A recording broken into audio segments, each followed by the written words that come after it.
집중진단 시간에는 우크라이나 사태 분석하겠습니다. 우크라이나로의 러시아군의 진입을 명령을 했고요. 푸틴이 일부 군이 몰래 이동을 한 것으로 알려지고 있고 미군과 서방국은 침공으로 간주를 한 상황입니다. 미중산업경제연구소 조용찬 소장님과 함께 하겠습니다. 어서 오십시오. 예, 안녕하십니까. 2014년에 러시아가 크림반도를 이제 침공해서 병합할 때의 사건과 가장 좀 유사한 상황인데요. 골드만삭스에서는 그때보다 충격이 더 클 수 있다 이렇게 얘기를 했습니다. 근거는요? 네, 아무래도 파멜라 해리슨 미국 부통령 같은 경우에는 2차 세계대전 이후에 가장 위험한 상황이라고 했는데요. 아마 이는 러시아가 우크라이나 침공과 관련해서는 1991년 냉전 해체 이후에 힘의 균형을 러시아가 추구하고 있고요. 또 국제 질서의 주도권을 잡기 위해서 미국이 펼치고 있는 나토의 동진 정책을 포기하든지 그리고 발틱 3개국 그리고 폴란드에 배치되어 있는 중거리 미사일까지도 철수하라고 요구를 하고 있습니다. 이 때문에 미국 입장에서는 들어줄 수 없는 요구를 하고 있는데요. 이 때문에 블룸버그 같은 경우에는 유가가 $100까지 이제 올라가게 되고 이렇게 되면 미국과 유럽의 물가는 0.5%포인트 정도 올라갈 수밖에 없다고 합니다. JP 모건 같은 경우에는 크림반도를 러시아가 침공했을 때 2014년부터 15년까지 국제유가는 $140까지 올랐었는데요. 이번에는 $150까지 올라갈 수가 있다고 보고요. 이 때문에 JP 모건 같은 경우는 오늘 원유나 가스, 곡물, 금속과 관련해서는 거래가 중단될 가능성이 있다. 주식에서 피해본 부분들을 상쇄하기 위해서 에너지라든지 상품을 매수하라고 권유할 정도로 세계 금융시장에 큰 요동을 칠 가능성이 있지 않나 이렇게 보여집니다. 예. 그래서 예정됐던 러시아와 미국의 외무장관 회담이라든지요. 그게 돼야 정상회담이 되는 건데요. 모든 회의도 지금 불투명해진 상황인데 이후에 전개되는 상황에서 체크해야 될 포인트는 어떤 것들입니까? 아무래도 전면전으로 확대될 수 있느냐가 가장 중요한 문제가 될 것으로 보여지는데요. 네. 전면전은 아무래도 피하지 않을까 보여집니다. 이는 경제 규모 면에서 러시아가 서방 국가의 비교 대상이 되지 않고 있기 때문에 그렇습니다. 러시아 같은 경우에는 명목 GDP 규모가 우리나라 원화로 1,800조 원 정도가 되는데요. 우리나라 GDP가 2,200조인 점을 비교해 보면 작은 편이고요. 미국과는 14분의 1 정도에 불과합니다. 또한 전면전을 치르기 위해서는 막대한 전비를 써야 되는데 러시아 같은 경우는 국방비가 67조 원에 불과합니다. 1,000조 원을 쓰는 미국에 비해서는 장기전을 펼칠 수가 없다는 겁니다. 이 때문에 러시아가 앞으로 행하는 무력과 관련해서는 국경 지역에서 소규모 충돌을 계속 일으킬 것으로 보여지고요. 또한 내란을 책동한다든지 우크라이나 내에서 친서방 정권이라든지 친러 정권과 관련해서 정권 교체를 좀 이루려는 것은 아닌가 보여집니다. 이제 문제는 경제에 달려 있는데요.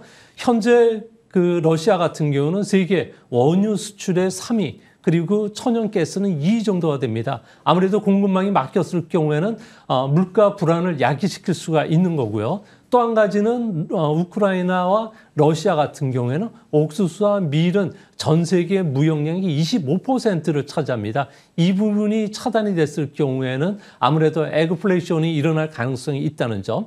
그리고 러시아나 우크라이나 같은 경우는 팔라디움, 니켈, 알루미늄, 요소 위로 반도체와 관련된 소재와 관련해서 주요 상상국이라는 점은 공급망 훼손에 따라서 첨단 전자제품이라든지 자동차와 관련된 공급망 혼란이 일어날 가능성이 있지 않나 보여집니다. 예, 그럼 이제 오늘의 주제, 이 서방의 경제 제재가 러시아의 침공을 막을 수 있을 것인가? 미국은 이제 금융 돈줄을 재기 시작했고요. 독일이 약간 좀 회색적인 체스를 취했는데 독일마저도 이제 노르트 스트림 2 가동 안 하겠다 이렇게 압박을 하고 있는데 이게 러시아 경제에 어느 정도 타격을 줄 수 있습니까? 네, 앞으로 미국 같은 경우에는 러시아에 대한 경제 제재를 곧 발동을 할 것으로 보여지는데요. 1차 제재는 아무래도 금융과 관련된 부분이라서 극히 좀 작은 수준입니다. 하지만 이제 앞으로 러시아 국채나 회사채와 관련된 모든 거래가 중단이 될 것으로 보여지고요. 또 푸틴뿐만 아니라 정부 고관의 금융 제재 그리고 자산 동결, 입국 금지를 실시할 가능성이 큽니다.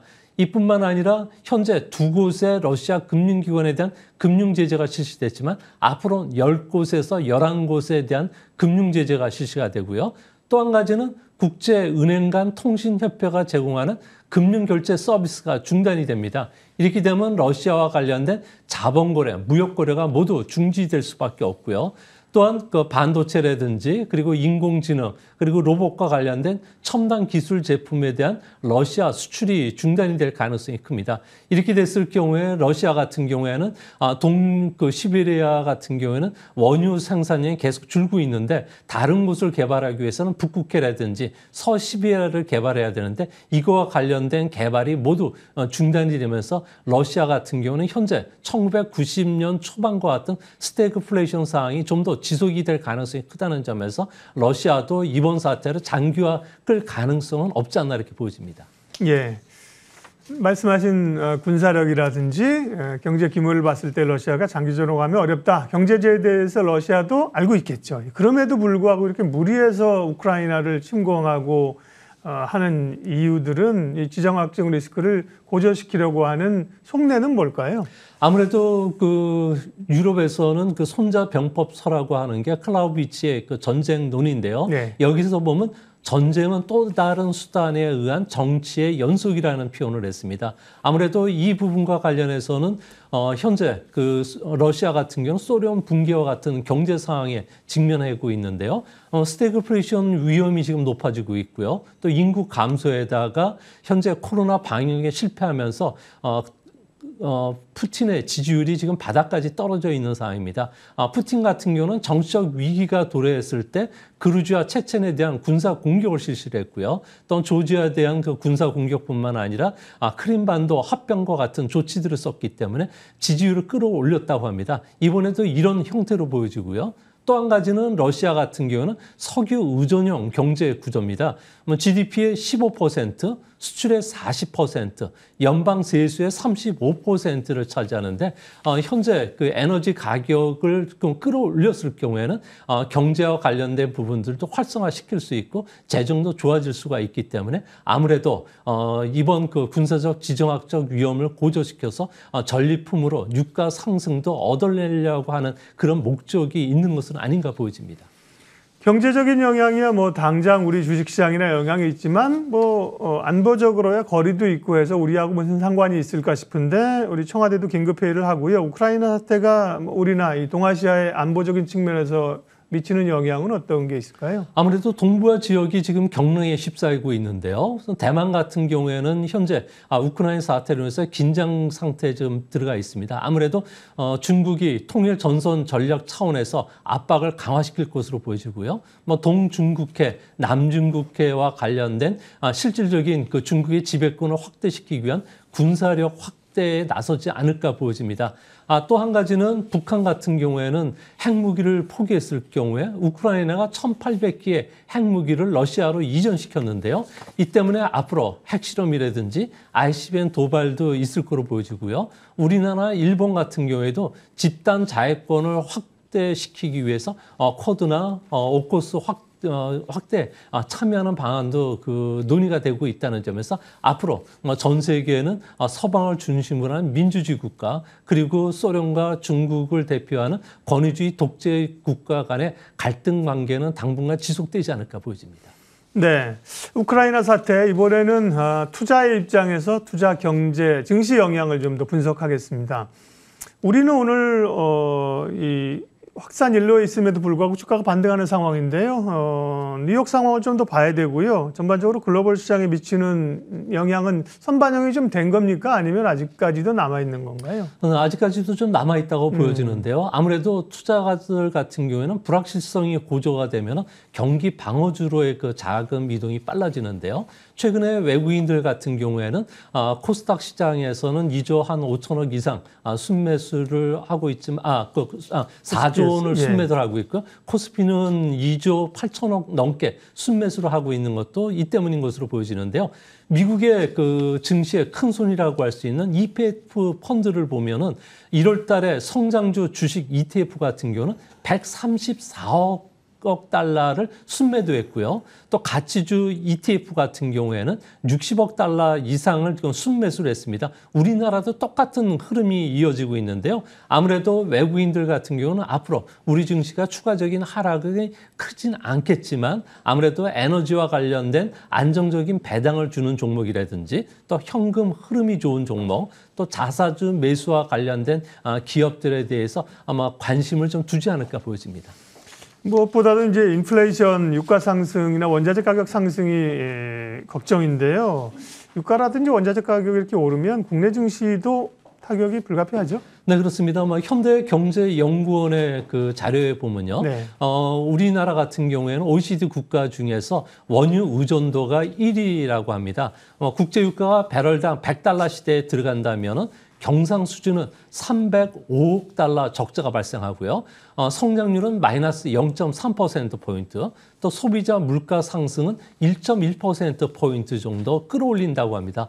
벌써 국제유가 상승으로 인해서 1월 달 수입 물가 같은 경우는 4.1% 상승했는데요.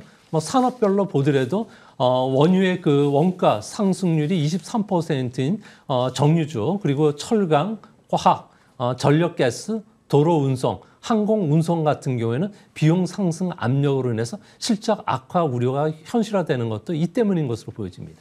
네, 마지막으로 금 관련된 것만 좀 여쭤볼게요, 소장님. 그동안 이제 비트코인이나 이런 게 나타나면서 안전자산으로 금의 존재감이 좀 낮았었는데요. 금 가격이 다시 오릅니다. 금에 관련해서는 투자를 해야 되나요?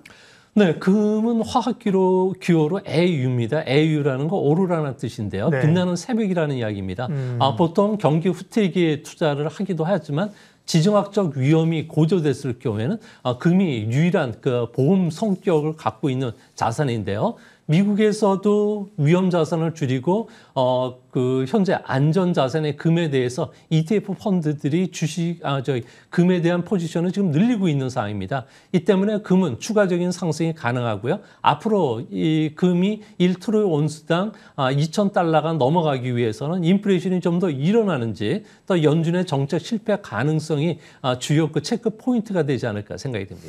예, 우크라이나 사태는 어떻게 전개될 것인가? 미국과 서방의 제재는 이 사태를 좀 막을 수 있을 것인가? 집중 진단했습니다. 미중산업경제연구소 조용찬 소장님 함께했습니다. 고맙습니다.